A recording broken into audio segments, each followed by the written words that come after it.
Gatal-gatal pada pasien diabetes, apakah melulu karena kadar gula darah yang tinggi? Pasien selalu tanya, dok, kadar gula saya tuh tinggi ya, kenapa kok saya gatal-gatal?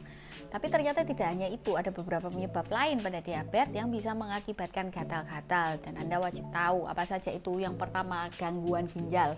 Saya sudah pernah bahas bahwa gangguan ginjal salah satu gejalanya adalah gatal, dan gatal itu sering diremehkan. Pada pasien diabetes, komplikasi yang banyak terjadi adalah problem ginjal. Jadi kalau misalnya Anda diabetes, gatal-gatal, jangan lupa cekkan kreatinin. Yang kedua, bisa juga karena problem liver pada pasien diabetes akibat penumpukan lemak yang terlalu banyak dan bisa mengakibatkan bilirubin akhirnya menumpuk dan mengakibatkan gatal. Tapi yang kedua ini lebih jarang dibandingkan penyebab pertama. Yang ketiga, bisa juga karena infeksi. Jadi kalau ada infeksi jamur, keluhannya juga sama, gatal. Yang keempat, karena ada problem pada saraf. Nah, jadi karena problem pada saraf pada diabetes ini bisa mengakibatkan keradangan yang berlebih dan melepaskan namanya sitokin inflamasi. Keradangan yang berlebih juga bisa memicu yang namanya gatal. Selain itu, pada saat saraf mati, akhirnya keringat di pembuluh darah kita, di kulit kita itu keringatnya menjadi berkurang, kulit menjadi kering, akhirnya kulit menjadi gatal.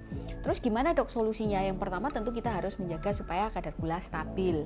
Kemudian yang kedua, usahakan jangan mandi air yang terlalu panas, gunakan air yang hangat ya, atau suam kuku. Kemudian yang ketiga, Anda harus menggunakan pelembab khusus. Gunakan pelembab yang tidak berbau maupun tidak menggunakan bahan pewangi karena malah akan memicu gatal.